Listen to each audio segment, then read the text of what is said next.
Сайн байна уу? Links Tarot байна. Өнөөдрийнхөө сэдвэр болохоор таны ямар хүсэл удахгүй биелэх гэж байна вэ гэсэн тийм сэдвтэй мэрэг байгаа. За тэгээд ерөнхий бичлэгээрээ болохоор таны одоогийн нэрэг тэгээд таны асууж буй хүсэл нь ямар хүсэл байна вэ? Тэгээд та хүслээ биелүүлэхийн тулд яг юу хийх шаардлагатай байна вэ зэргийг харж өгч байгаа. За нэмэлтийн маань хувьд болохоор би мэдээллийг нь комент болон description хэсэгт үлдээж болохоор тэндээс ороод мэдээлэл авч болно шүү. Мөн нэг зарлалын чанартай зүйлийг хэлэхэд бол за энэ бичлэгэн дээр маань комент үлдээсэн, лайк дарсан тийм хүмүүс дундаасаа яг хувийн уншлагын азтан тодруулахаар болсон байгаа. За мөн нэмэлт авсан хүмүүс дундаасаа бас хувийн уншлагын азтан тодруулаа явж байгаа болохоор та хэрвээ хүсвэл оролцох боломжтой шүү. Хийх юм нь ердөөлийн та яг комент бичээд үлдээсэн байхад болно. Ямар нэгэн эможи эсвэл бичлэг нь таалагдсан таалагдаагүй эсвэл сэтгэгдэл ч юм уу тиймэрхүү зүйлсийг үлдээхэд ерөөхдөө болно. За тэгээд өнөөдрийн бичлэгээрээ болохоор 3 бүлэг байгаа. Тэгээд энэ 3 бүлгээс сонгохдоо болохоор магадгүй шууд нүдэнд нь туссан эсвэл шууд мэдрэмжээрээ сонгоод ороод ирвэл илүү оновчтой байх боломжтой шүү.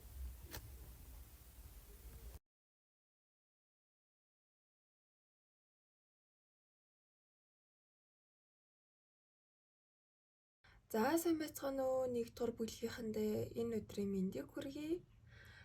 За хамгийн түрүүнд мэдээж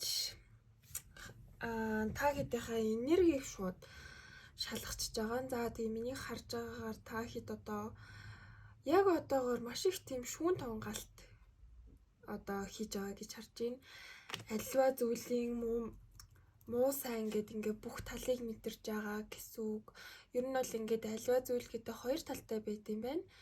Сайн тал нь ч байт юм байна, муу тал нь ч гэсэн ингээд хүний амьдралд гарч ирдэм байна гэдэг зүйлийг бол одоо ямарваа нэг үйл явдлын үндсэн дээр ч юм уу яг илүү ойлгож ухаарч байгаа болов уу гэж бодож байна. За бас магадгүй сүүлийн үед одоо тийм эргэн тойрныхноос ч юм уу эсвэл магадгүй найз нөхдөөсөө ойр дотны хүмүүсээс юм одоо маш их тийм шүүмж сонсож байгаа хүмүүсээс орж ирсэн байж болохоор байна. Ерөнхийдөө бол та яг зарим хүмүүс маань өөрийнхөө амьдралд яг өөрөө юу хиймээр байгаагаа баг зэрэг мартах гээд байгаа юм болов уу гэж би бол харж байна. Яагаад гэхээр одоо энэ гаднаас орж ирж байгаа нөлөөлөл гадны үг бол нэлээд хүчтэй орж ирж байна л да.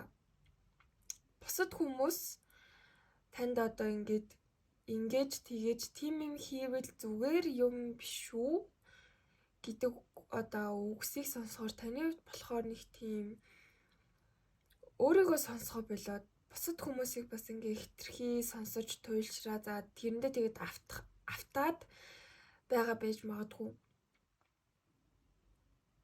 Тэгээд миний харж байгаагаар бас өмнө нь айдаггүй байсан зүйлээсээ айгаад байх шиг санагдлаа. Эсвэл өмнө нь ингээ айдаг байсан зүйлээсээ айхгүй байгаа юм шиг санагдлаа. Тэнгүүтээ та яг энэ үед яах ёстой вэ гэхээр нэгт өөрийгөө мэдээж сонсоод хоёртыг бодит байдал дээр яг юу нь хэцүү байна, юу нь амархан байна, юуг нь хийж болохоор байна, бусад хүмүүсээс авахар үг нь юу вэ, худлаа үг нь юу вэ гэдэг зэргийг та яг өөрийнхөө одоо хүчин чадлаар гэх юм уу автахгүй хичээгээд тэгжээч та яг буцаад яг юу хүсэж байгаагаа, буцаад яг яаж амьдрмаар байгаагаа илүү тод олж харах юм болов гэж бодлоо л доо. За тэнгүүтээ хэрвээ за энэ нь танд таарж ивэл одоо таны хүсэл нь одоо ямар төрлийн хүсэл вэ? Ямархуу хүсэл байна вэ гэдэг талаар харах зорилготой.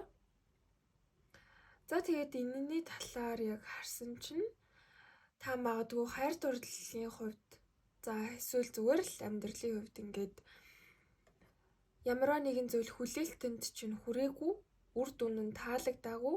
За тэгснээс болоод ерөөхдөө бол таны сэтгэл чинь шархалсан, хүлээлтэнд хүрээгүй учраас урам хугарсан, одоо маш тийм сэтгэл дундуур, сэтгэл гундуу. За магадгүй өөрийгөө бас жоохон үзий ядсан болов уу, тийм мэдрэмж авсан болов уу гэж би бол бодож байна. Тэгээд танд одоо энэ сэтгэл шархлуулам туусан үйл явдал нь танд бүр ингээ маш хэцүү санагдсан. Та энийг бүр ингээ үнэхээр дахиж бүр хизээж туулахыг хүсэхгүй болохоор санагдсан учраас таны хүсэж байгаа хүсэл чинь яг юу вэ гэхээр та ерөөсөө л яг өөрийнхөө хөл дээр босоод өөрийнхөө амьдралын учрыг олоод ингээ бусдаас хамааралгүй, бусдаас биеэ даасан, бусдаас тийм амар тайван байдлыг мэдэрдэг болчих бол таны амьдрал ингээд амар гоё байх юм шиг санагдаад байгаа болохоор та ерөөхдөө бол таны энэ хүсэл чинь яг тийм өөр лүгээ чиглэсэн, хувь хүний өсөлт дэвшилттэй чиглэсэн, өөртөө итгэх итгэлтэй чиглэсэн яг тийм хүсэл болов уу гэж бодож байна. Тэгээд хараад байх нь ялцчгүй маш чухал хүсэл бололтой. Ялцчгүй л нэг тийм амар сэтгэл шархалцсан зүгээр яг за энэ үйл явдлыг ингэж яг би ингээд туулаад аваад гарчлаа. Энэнийг ингээд өөр хүн битгий туулж давж гараасай гэсэн та бүр тийм амар тийм гүн мэдэрсэн байна гэх юм уу. Тимч болохоор та яг зориглоод өөрийнхөө төлөө явахыг хүссэн, өөрийнхөө хөл дээр босхыг хүссэн, өөрийнхөө үн цэнийг өөртөө мэдрүүлэх болон бусдад мэдрүүлэх хүсэл бол одоо маш их гарч ирсэн. Ерөнхийдөө бол тэгээд та яг ямар ч нөхцөл байдал чинь сайн ч байсан бай, муу ч байсан бай, та зүгээр ингээ ямар ч нөхцөл байдалд өөрийгөө аваад гарчих тийм одоо хүч чадлал, тийм их сэтгэлийн тэнхээ, тиймэрхүү зүйлсийг ерөнхийдөө та яг өөрийнхөө амьдралд оруулж ирэх гээд бас одоо хичээгээд явж байгаа болов уу гэж бодож байна. Тэгээд та яг ирээдүйд ямар хүн болохыг хүсдэг вэ гэхээр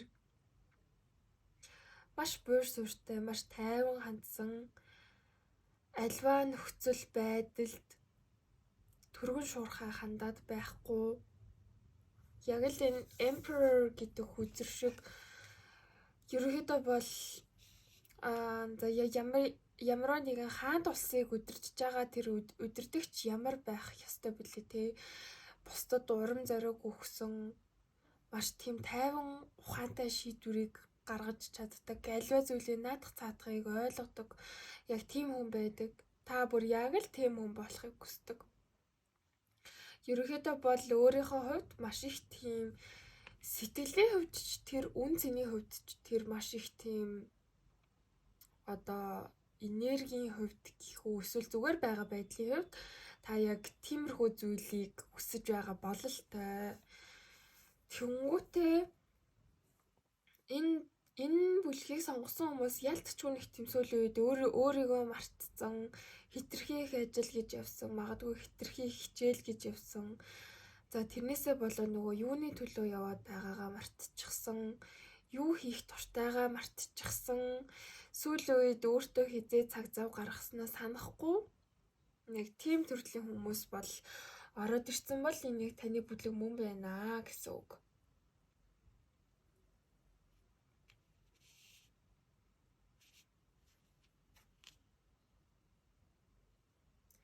Ингээд харахаар та хүслээ биелүүлэхийн тулд юу хийх шаардлагатай байна вэ гэдэг талаар авч үзэхэд бол та ямар ч исэн эргэлзээнүүдээ бүгдийг тайлж хаяад одоо нөгөө юу хүсэж байгаа танд яг ингээ юу саад болоод байгаа юм шиг санагдаад байна. Тэр яг ингээ магадгүй юм нэг гаццсан нөхцөл байдал, хүн хоорондын харилцаач гэсэн байж болно. Эсвэл нэг тийм өөрийгөө юу гэж бодоод байгаагаа ойлгодгүй ч юм уу. Эхлээд та яг тэр зүйлсээ тодорхой болгох шаардлагатай гэсэн үг. Тэгжээч таны тавьж байгаа зорилго, таны одоо байгаа ойлголт чинь тодорхой болж ич та цаашаа яг юу хийхээ одоо илүү ойлгоно гэсэн үг. Тэгээд үнэхээр шаардлагатай бол за энэ өнгөрсний сэтгэлийн шарах нь одоо ямар нэгэн харилцаанаас болсон, хүнээс болсон. За заавал бас харилцаа байх албагүй л дээ. өөр бас найз нөхөд гэр бүл за магадгүй эд хөрөнгө гээд нэг тийм таны амьдралд хэрэггүй болцсон зүйлийг гаргаж хаях шаардлагатай байна.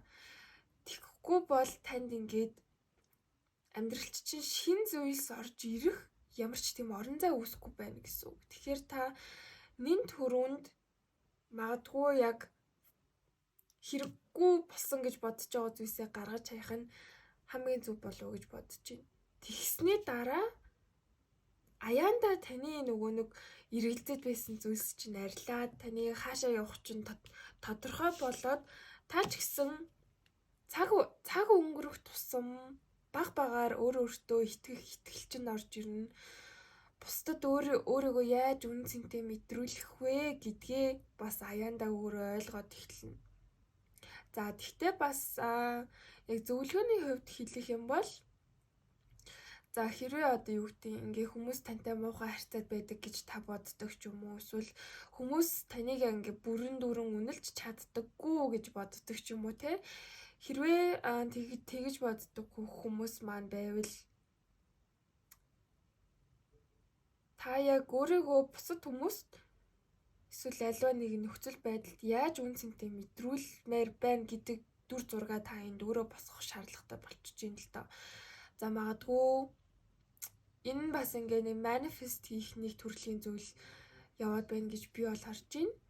За өөртөө одоо илүү ихтэй болмоор байна гэж манифест хий гэж бодоход та яг юу хийх шаардлагатай вэ гэхээр за зүгээр жишээ авахт те танихгүй хүн ч гэсэн надтай маш гоё мэдлдэг гэдгийг та яг өөртөө итгүүлэх шаардлагатай.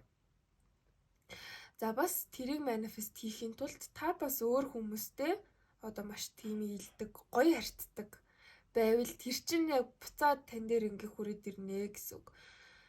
Тэгэхээр нэг үгээр бол та бусдад ямар шаардлага таммаар байна. Тэрийгээ та яг өөрөө эхэлж мөрдөх ёстой. Өөрөө эхэлж бусад хүмүүс дээр хэрэгжүүлж эхлэх ёстой гэсэн үг. Яг миний саяны хэлсэн жишээ шиг. За энэ дээр нэмээд хоёрын саваанаас харах юм бол ерөөсөө манифест хийж байгаа буюу энэ хүсэж байж байгаа үйл явцаа ерөөсөө дунд нь зогсоохгүй байвал аль болох сайн. Тэгээд мэдээж альва юмд одоо маш тийм нээлттэй хандах шаардлагатай байна. За энэ дээр бас зүгээр жишээ авахт та одоо ямар нэг юмнаас аз жаргал мэдрэмээр байна гэд байдаг хэрнээ та одоо юу гэдэг за магадгүй би шинэ утас авчвал аз жаргал мэдэрнэ. Би шинэ ажиллаа л одоо гоё хийж ивэл аз жаргал мэдэрнэ. За би эсвэл албан тушаал агчиж л аз жаргал мэдэрнэ гэд өөртөө юм хаалтууд тавиад өгчих юм бол та шинэ утас авахгүй байх юм бол та одоо байгаа утасандаа талархаж чадахгүй. Та магадгүй шинэ ажилд орж чадахгүй байх юм бол одоо байгаа ажилдаа ингээ улам стресстэйд явчих учраас энэн дээр хэлэх гээд байгаа юм нь ерөөсөө л нээлттэй байх шаардлагатай.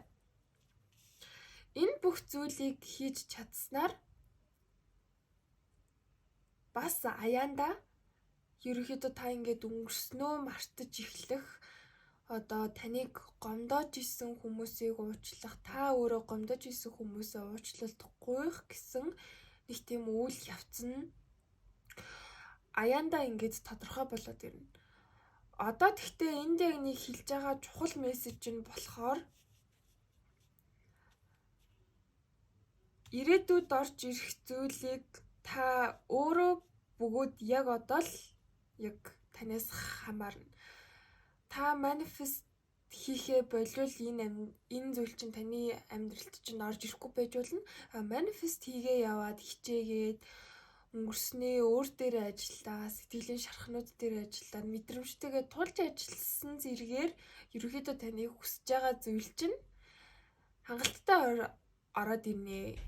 Ерөөсөө л яг танаас гарч байгаа юм хичээл зүтгэлтэй холбоотой асуудал бас энд яваад байна гэж миний хувьд бол харлаа.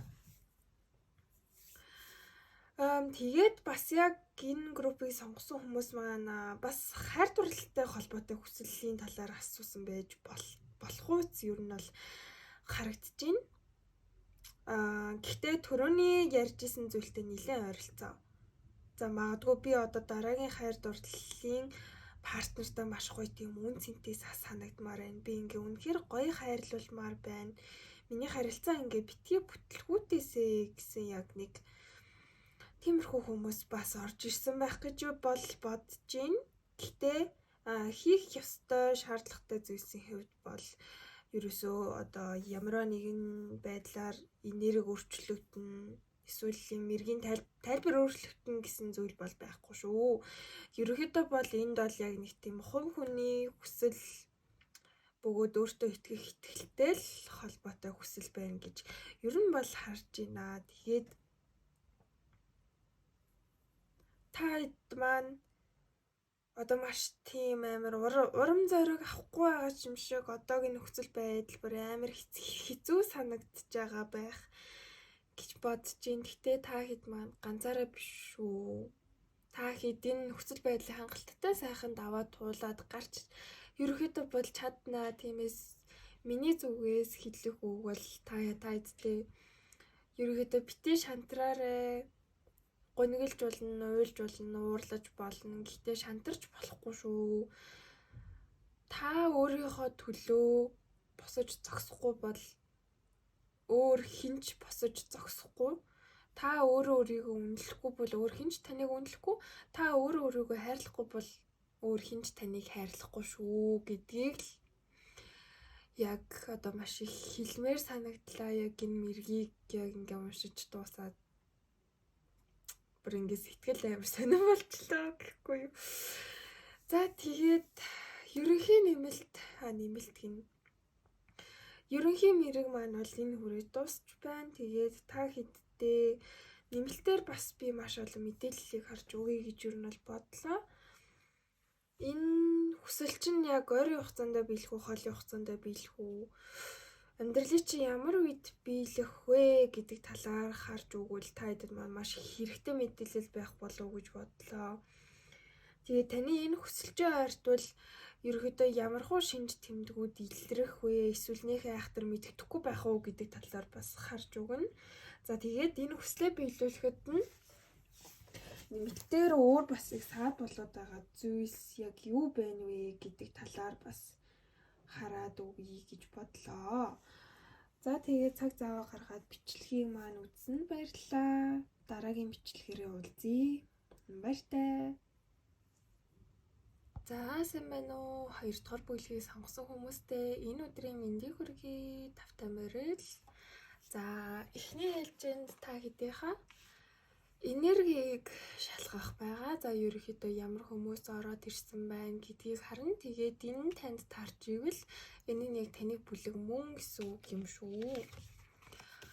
За ингээд харсан чинь 7-гийн зоос доош орж гарч ирсэн байна. Тэгээд эндээс шууд хараад байхны та хэд байна одоо ямарваа нэгэн зүйлээс залхачихсан.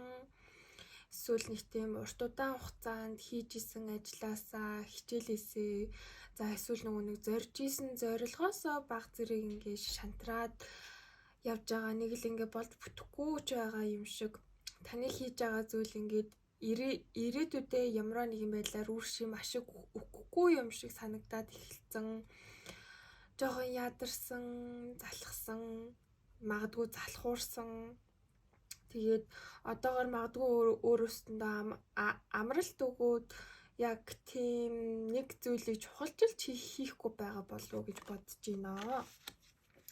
За одоо болохоор та хэдийн хүсэл маань ямар хүсэл байна вэ гэдэг талаар харъя. Одоо энэ маань нөгөө биелэх хүсэл гэсэн үг л дээ. За эхлээд эндээс харах юм бол shelter гэдэг үзэр гарч ирсэн байна. Та хэд маань өөрөөсөндөө маш тийм тав тухтай бөгөөд аюулгүй орчныг бүрдүүлэхийг хүсэж байгаа байх. За энэ маань бас хүн хоорондын харилцааны хувьд байж болно. За ажил карьерийн хувьдас өөртөө маш тийм баталгаатай, аюулгүй за магадгүй урт удаан хугацаанд тогтвортой гэдэг ч юм уу ямар нэгэн байдлаар тийм өөрийгөө хамгаалсан байр суурьнд байхаа хүсэж байх шиг байна. Өөртөө ерөөхдөө бол хамгийн аюулгүй бөгөөд хамгийн амар тайван гэсэн зүйлсийг одоо илүү сонголт болгож эрхэмлдэг хүмүүс гэж би бол харж байна. За тэнгуүтээ ямар хүсэл байна вэ гэж харсан чинь за эхлээд тэрнээс өмнө энд яг юу л байна л да. Нэг бол өнгөрсөнтэйгөө зуралдж байгаа, нэг бол ирээдүйдээ хитрхи санаа зовсон хүмүүс бас ороод ирсэн байх шиг байна. Яг нэг бүлэг хүмүүс нь за нөгөө бүлэг хүмүүс нь гэсэн чинь ерөөсөө өнгөрсөнтэйгөө ч зуралдахыг хүсэхгүй байгаа.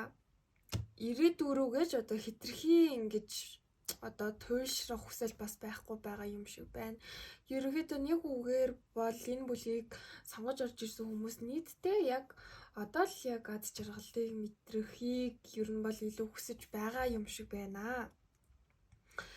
За хэрвээ энэ хүн хоорондын харилцааны хувьд бол за та хэрвээ хайр дурлалын талаар яг энэ мэргийг одоо бодож орж ирсэн бол ерөнхийдөө бол хайр дурлалын хувьд таны одоо хүсэж мөрөөдөд исэн тэр хүсэл чинь биелж магадгүй байна.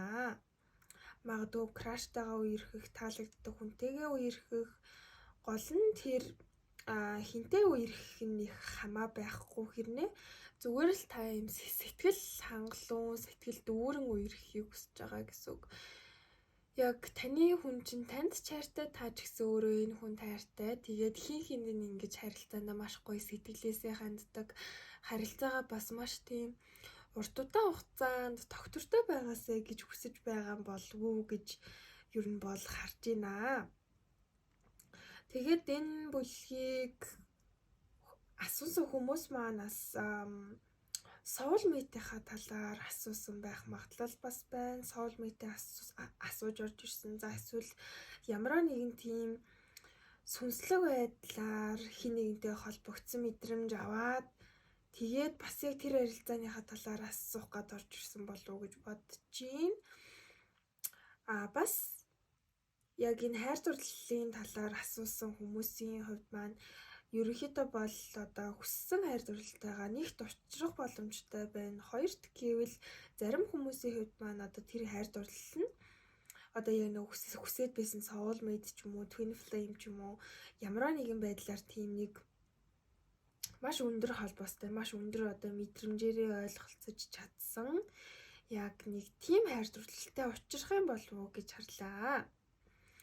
Тэнгүүтээ ялцчгүй үнэн л энэ л та хэд маань өнгөрсний хүнтэйгээ байхаа хүсэхгүй байгаа. За магадгүй экстэй гэж юм уу эсвэл өмнө нь ингээ харьцаж байсан хүнтэйгээ ерөөсөө харилцахыг дахиж холбоо тогтоохыг хүсэхгүй байгаа. Хэдий магадгүй ингээ найдвар байгаа ч гэсэндээ та зүгээр л би зүгээр ингээ шинэ хүнтэй учирч үзмээр байна. Шинэ хайр дурлалтай учирч үзмээр байна гэж бодоод байгаа болохоор ерөнхийдөө таны төвлөрч байгаа зүйл чинь тэр таны яг хүсэж байгаа хүсэл чинь тэр яг тийм байна гэсэн үг.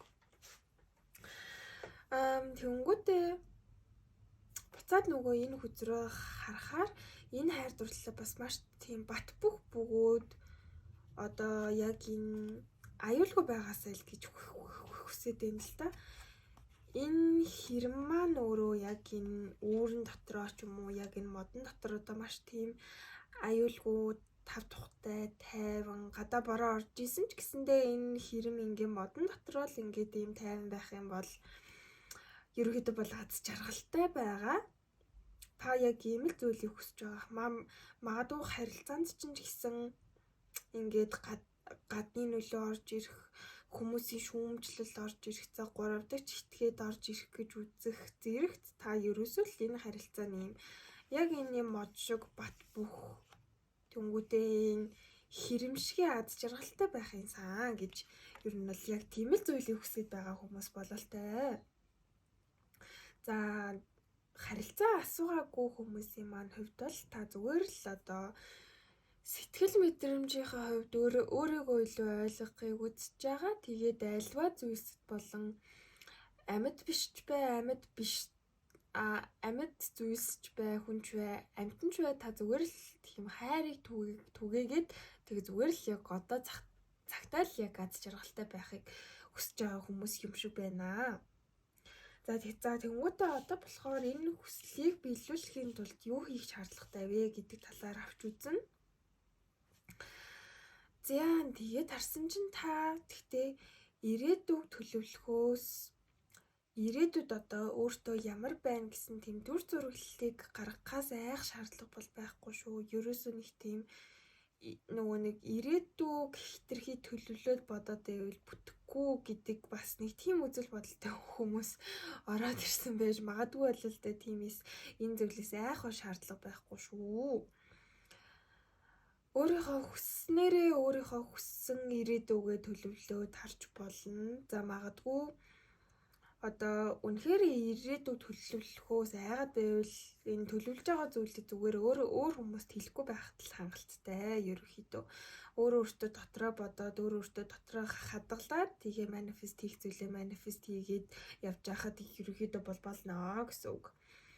За тэгээд энэ хүслийг биелүүлэхийн тулдаас та тийм амьдралдаа өөрчлөлтийг оруулж ирэх шаардлагатай байна гэж би бол харж байна.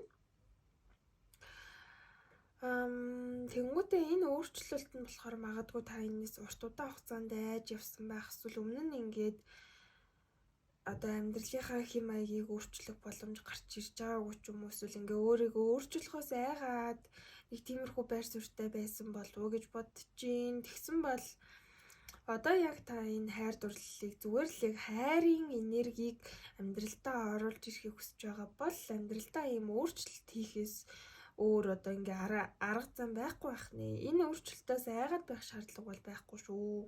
Яг үйл явцсан жоохон амар айхаар мэдрэмжийг бол төрүүлдэг. Гэхдээ яг дараа нь ирэх үр дүн нь болохоор буцаад нөгөө таны хүсэж байсан аз жаргал, амьдралдаа оруулж ирэхийг хүсэж байгаа зүйлсийг нь ертөнцөөс ингээ шагнал болгоод өгчдөг болохоор тэр тал дээр ерөөсөө айх шаардлага бол байхгүй. Үнэхээр хийж үзмээр байгаа зүйл байвал хийгээд, эрсдэл гаргамаар байвал гаргаад яг тэгж явснаар та ерөөхдөө яг энэ үхэл гэдэг өөрчлөлт явц дундаа та бусад хүмүүсээс гэсэн маш их зүйлийг суралцсан. Бусад хүмүүсээс маш их зүйлийг суралцахын хажуугаар өөртөө бас маш их мэдлэг, туршлага, гур чадвар зэргийг хангалттай сайхан ингээ хураагаад хоримтлуулаад авчиж байна. Тэгээд та энэ хурааж хоримтлуулж авсан зүйлсээрээ буцаад нөгөө өөрийнхөө хүсэж байгаа зүйлсийг авч чадна гэсэн үг. За тэгээд энэ дээр бас нэг юм мэдээлэл байх шиг байна л да.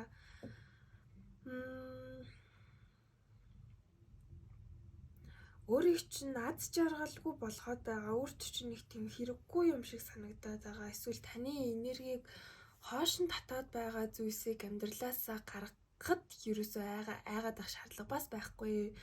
Ер нь л яг энд яг давуу өгөөд байгаа мессеж нь болохоор таныг одоо ямар нэг зүйлээс айгаад байх шаардлага байхгүй байна штэ. Угаасаа л яг ийм хүн болгоны туулаад аваад гардаг зүйл болохоор бас та ингээ ганцаараа биш байгаа шүү гэдэг талаар бас нэлээд сайн сануулж өгч юм л доо.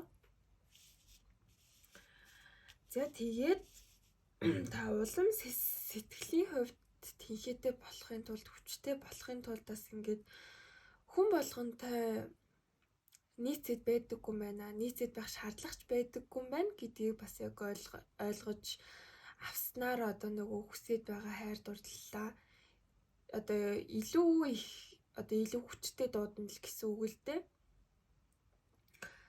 Тэгээд энд бас зарим хэсэг бүлэг хүмүүс маань яг хүнд гологдож сурах хэрэгтэй байх шиг байна. За энэ маань амар тийм сонин сонсогдож магадгүй л дээ, нэг тийм амар сөрөг зөөлж юм шиг те. Тэнгүүтээ яг үнэндээ үгүй. Ингээд хин нэгэнд гологдож сураад хин нэг нь одоо юу гэх юм таныг ингээд таалахгүй байх юм бол эндээс яг гол сурах зүйл нь юу байх вэ гэхээр та зүгээр л тэрийг хүлээн зөвшөөрөх шаардлагатай гэсэн үг. Заавал хүн болгонтой таарч таалагдах гад өөрийгөө өөрчлөөд байх шаардлага байхгүй, нөхцөл байдлыг өөрчлөөд байх шаардлага байхгүй. Зүгээр л яг нөхцөл байдлыг яг л бодит байгаагаар нь хүлээж авч сурах шаардлагатай байна гэсэн үг. Эннээс ингээ харахаар нэг бодлын хитрхи ургуулж бодоод байхгүй, бас хитрхи үнэхээр бодит байдал дээр магадгүй таны харьцаж байгаа хүнээс таалагддаг хүнээс чинь яг тийм сэтгэл байхгүй, яг бодит байдал ингээд төсөөснөөс чинь шал өөр байгаадах юм бол та тэндээс заавал ингээд потенциал олж хараад байх шаардлагагүй, хэрэггүй гэсэн үг. Энэ нь бол танд одоо ямар ч тийм үр ашиггүй, үр нөлөөгүй. Үнэхээр нөгөө хүн чинь танд ингээд сэтгэлгүй байгаад байдаг.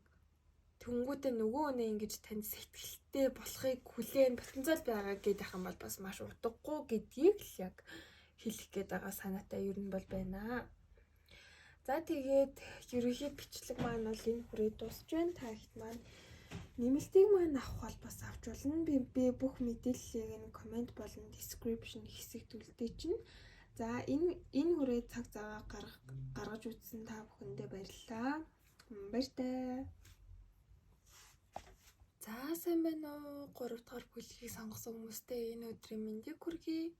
За эхлээд болохоор мэдээж та хэдийнхаа энергийг шалгах буюу ямар хүмүүс ороод ирсэн байна вэ гэдгийг харах зорилготой. За тэгээд хэрвээ энэ тайлбар танд таарч байх юм бол ерөөхдөө бол энэ таны бүлэг мөн гэсэн үг. За тэгээд та хэдийнхаа энергийг харсан чинь ерөөхдөө бол нэг тийм юу л юм л та. Сүүлийн үед одоо хэтэрхий маш олон зүйлсийг гүнзгийрүүлж бодоод эсвэл таны амьдралд таны тийм хүсээгүй үр дүн гарч ирсэн үйл явдлууд маш их болж байгаа болов уу гэж бодож байна. Тэгээд яг энэн дээр тулгуурлаад болохоор танд яг нэг тийм аливаа зүйлээс нэг тийм эерэг талыг нь олж харах тал дээр баг зэргийн асуудалтай байгаа юм болов уу? Эергээр бодох гэхээр нэг тийм сөрөг тал нь л харагдаад байдаг. Нэг юм муул юм бодоод идэг, муул юм харагдаад идэг. Ямар ч нэг тийм ихтгэл найдваргүйч болцсон юм шиг яг тийм нөхцөл байдлаар ажиглагдаж байна. Ялтчгүй. За тэгэнгүүтээ та хэдийн маань хүсэж байгаа хүсэл юу байна вэ гэсэн чинь одоо яг энэ мод шиг гэх юм уу? За энэ мод маань энэ дээрээ маш гоё олон салаатай, маш гоё навчнуудтай тэгээд гол нь ийм жимс ургацсан байна тий. Тэгээ мод нь гол нь ийм дээрээ ч гоё, доороо ч гэсэн хөрс рүүгээ орж ирэхээр доор нь бүр их юм байж идэг. Чулуунууд нь янз бүрийн өнгөтэй маш гоё цэцгнүүдтэй, жимснүүд ч гэсэн бүр амар их ингэ байж идэг. Тэгээ миний бодлоор та хэдий яг хүсэж байгаа хүсэл чинь болохоор юм юу л юм л та. Танд яг бүх талаараа юм үр ашиг шимтэй байж чадхаар таны ингэ сэтгэлийг чинь дүүрэн байлгаж чадхаар таны ирээдүг баталгаатай байлгаж чадхаар яг нэг тийм зүйлийг хүсэж байгаа юм болов гэж ер нь бол харагдлаа. Тэгээд энэ бүлгийг сонгосон хүмүүс маань энэ яг асуусан хүслээ маш тийм урт удаан хугацаанд бодоод явж иж болцсошгүй харагдлаа ягаад ч юм. За тэгмүүдээ болохоор таарот хөзрөөс яг юу юм бэ гэж асуухад бол за зарим хүмүүс маань ажил карьерийнхаа тухай асуусан болов уу гэж бодож байна. Зарим хүмүүс маань болохоор нөгөө талд яг ийм хайр дурлалын талаар асуусан юм шиг ба санагдлаа. За тэнгүүтээ гэхдээ энд яг ерөнхий зохилох энерги болохоор энэ группийг сонгож орж ирсэн хүмүүс маань шудраг бус байдлыг амьдралаасаа гаргах альва зүйлд шудраг байх өөртөө ч гэсэн тийм шудраг зүйлсийг авчрах ямар нэгэн байдлаар тийм тэнцвэртэй нөхцөл байдлыг үүсгэх хүслийг бол хүсэж байгаа юм шиг байна. За хэрвээ энэ нь ажил карьерийн хувьд бол магадгүй өөрийгөө илүү үнэлүүлэхийг хүсэж байгаа юм болов магадгүй цалингаа нэмүүлэх за эсвэл тийм ур чадварынхаа хувьд магтуулах гэх мэт яг тиймэрхүү зүйлсийг маш ихээр хүсэж байж болохоор байна.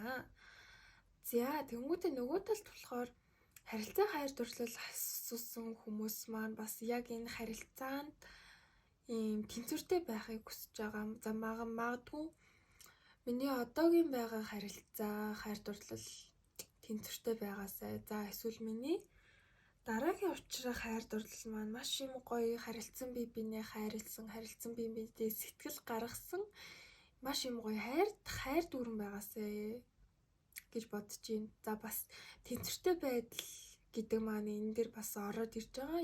Ерөнхийдөө бол одоо маш тийм чухал зүйлд тооцогдож байна гэсэн үг.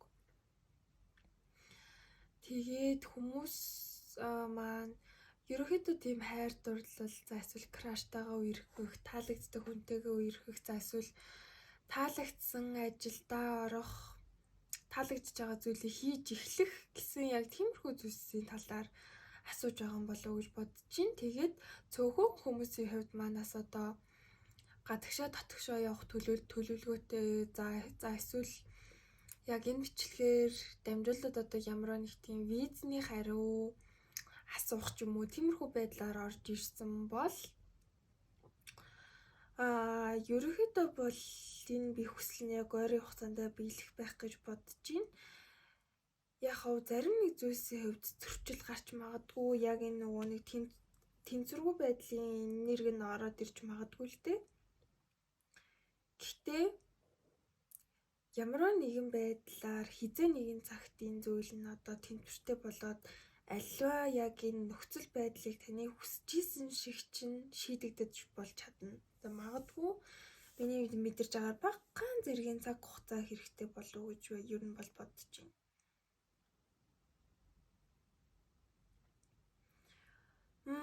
Хүсэл нь ерөнхийдөө ямар ч байсан нэг тийм танд ямар нэгэн байдлаар тийм үр ашиг шинтэй байхаар яг тийм зүйл байгаад байгаа байхгүй. За яг мөнгө санхүүгийн хувьд ч гэсэн байж болно л доо. Гэхдээ миний бодлоор ажил карьер гадагшаа явах эсвэл хайр дурлалын талаар л яг асуусан хүмүүс орж ирсэн болов уу гэж бодож байна. За тэнгуүтээ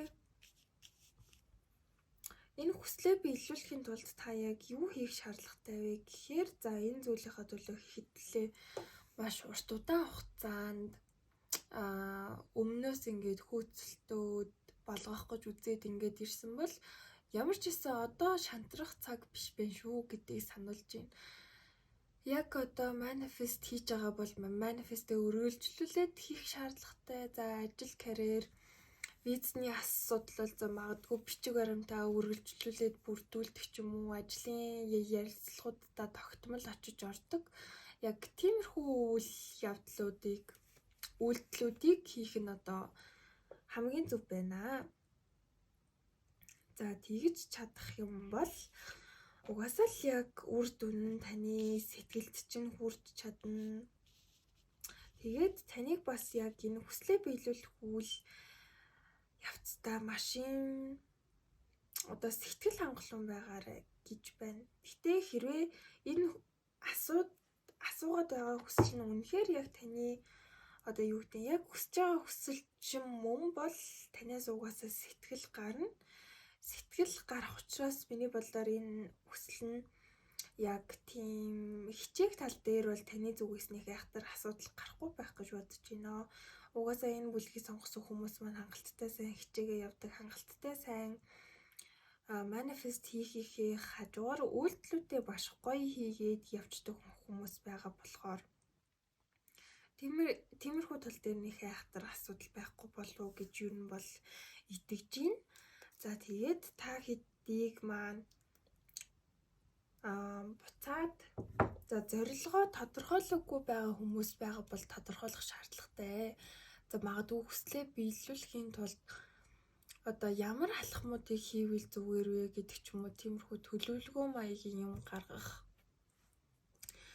За зорилгоо тодорхойлсон хүслээ хангалттай би ингээд өөрийнхөө хувьд мэдж байгаа гэж та бодож байгаа бол тэрийг өөртөө дахиад ингээд сануулад байх шаардлагатай. Сануулад байснаар магадгүй та тэрэндээ ингээд урам зориг ороод илүү их хичээснээр таны одоо энэ хүсэл биелэх хугацаа нь ингээд наашлаад ирж байна гэсэн үг. За тэнгуүтээ за энэ яг ажил карьер ч хайр дурлалч хамаатай шүү. За энэ яг нэг тийм өнгөрсний асуудлаа тавьж явуулах шаардлага байна. Өнгөрсний асуудлаа шийдэх шаардлага байна. За ажил карьерийн хувьд зөв жишээ олгоод авч үзлээ гэхэд За магадгүй өмнөх ажилласаа гарах одоо тийм хил чимээ сургаа захиралтай хэлээгүй байж иж өөр нэг газраас амар гоё ажлын санал ирээд орох болсон чинь таны яг одоо байгаа ажлын газрын яг захирал чинь эртхэн хэлэхгүй яасан чамайг одоо ингээд гаргахгүй шүү дээ. Эсвэл орондоо орох хүнээ олж өгөөд гараа гэдэг ч юм уу. Яг нэг тиймэрхүү асуудал үүсэх боломжтой болохоор өнгөрсний асуудлаасаа ер нь эхлээд салах шаардлагатай. Эсвэл гарч болох асуудлыг тооцоолж явах шаардлагатай шүү гэсэн тийм үзэр байна. За хайр дурлалын хувьд ч гэсэндээ өмнөх харьцаж байгаа хүнээсээ салаагүй байж, өмнөх эксээсээ бүрэн салж чадаагүй, сэтгэлийн шархаа ангааж чадаагүй байгаа бол шинэ хайр дурлалыг хүснэ гэдэг маань нөгөө энэнтэй маань яалтчгүй юм нэг зөрүү үсээд зөрчилдөөд явцдаг болохоор үнэхээр танд ийм асуудал байгаа бол амьдралаас гаргах ёстой зүйлийг гаргаад тавьж явуулах зүйлсээ тавьж явуулах шаардлагатай шүү гэдгийг яг дахин нэг удаа санууллаа. За ерөнхийдөө бол ерөнхий бичлэгийн маань мэдээлэл бол энэ хүрээ дуусч байна. Та хэд маань нэмэлтийг маань авах бас үргэлжлүүлээд сонсоод үзэж болно шүү. Гэхдээ заавал гэсэн утгаар ерөөсөө биш байгаа. За тэгээд нэмэлтийн бүх мэдээллийг description comment хэсэгт үлдээж болохоор тэндээс мэдээлэл авах боломжтой шүү. Бичлэгийн маань цаг зав гаргаад үзсэнд баярлалаа. Баяртай.